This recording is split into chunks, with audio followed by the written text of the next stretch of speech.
Some super interesting primary results from yesterday. Progressive activist Cori Bush has defeated 10-term U.S. Congressman Lacy Clay in the Democratic primary in the 1st District in Missouri.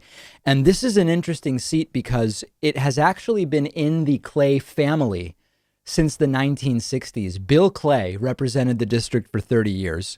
Then his son, William Lacy Clay Jr., was elected in 2001. So it's been since the 1960s that this seat has been in the same family in Missouri.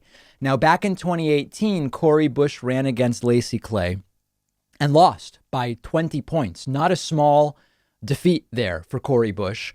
Last night, she won roughly 51 to 49% as of the latest numbers I saw. Cori Bush is a nurse and an activist, and this is a pretty similar situation to AOC's district in New York City, where the winner of the Democratic primary is overwhelmingly likely to win the general in November. So essentially, the Democratic primary is really the big election. There is a Republican candidate. It's Anthony Rogers. He won the Republican primary last night as well. And it is, you might be, if you're not familiar with the Missouri 1st District, you might be surprised to hear that it is such a safe district for Democrats. It's an extremely urban district. So as we know, in the United States, there are voting differences among religions, there are voting differences among age, voting differences among race, but the urban-rural divide is also significant. And this is a very urban district and widely expected to go to Cori Bush in a similar situation as that which we saw with AOC not long ago. Now, there's an important reminder here about how we can't really evaluate the potential impact of a Biden presidency without taking into consideration the House and Senate. Now, we've talked about the Senate before, and with the Senate, it's a much more obvious analysis, which is if Republicans can continue to control the Senate during Joe Biden's at least first 2 years in office, if Biden were to win, there's going to be a dramatically smaller number of even potential big progressive victories. If you have Biden in the Oval Office, a democratically controlled House, and a Republican Senate, it's going to be a fight. It's going to be obstruction. And the amount that can get done is going to be much more limited. If Democrats can take the Senate and keep the House and Joe Biden wins, you will have a 2-year period during which you could see some pretty major progressive advancements made. They might not be perfect. They might not be what Bernie would do, but they would be significant and notable advancements. In the potentially more progressive House, the effect is more nuanced because what we're talking about in the House is it's already democratically controlled. Every expectation is that Democrats will retain control in the House of Representatives, but will it move to the left? And when Cori Bush replaces Lacy Clay, that is a potential move to the left for sure.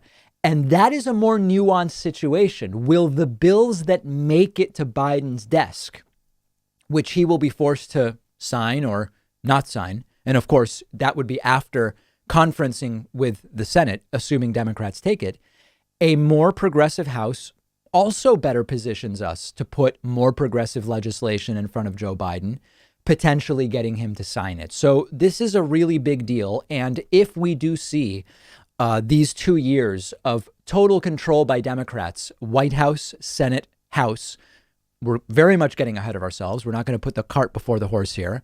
You could see one of the greatest reversals in a 2-year period from the completely whacked and outrageous White House of Donald Trump with a Republican Senate that has gotten so many judges confirmed for life positions. You could actually see a really big reversal to American politics. Would it be what Bernie would do if he was given carte blanche? No, but that's not the system we have. We have a system where we have a House, we have a Senate, we have states' rights, we have a White House, and it would be a very, very interesting situation. Now, as far as Cori Bush, she supports Medicare for all.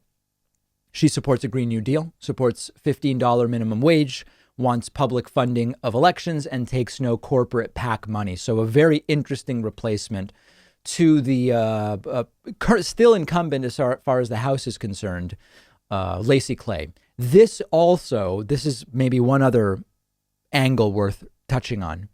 This does suggest that AOC was not an anomaly or an anomaly, both, of course, valid pronunciations, and that this may be a real wave of replacing some of these more entrenched legacy Democrats with younger, more progressive alternatives. The effect that they will have, much like in 2010 when the Tea Party surfaced and won a bunch of seats, just because they were winning seats didn't tell us what effect they would have on the national politics or on the Republican Party.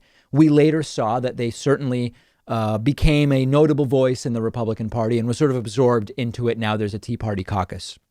It's still an open question what the longer term effect is of these progressive victories in the House. And much of it will depend, again, on the circumstances of who's in the White House starting in January and who controls the Senate starting in January. And whether you do or don't like any individual policy from any of these progressive replacements to legacy Democrats, that's less important than the realization that there is a changing of the guard happening here.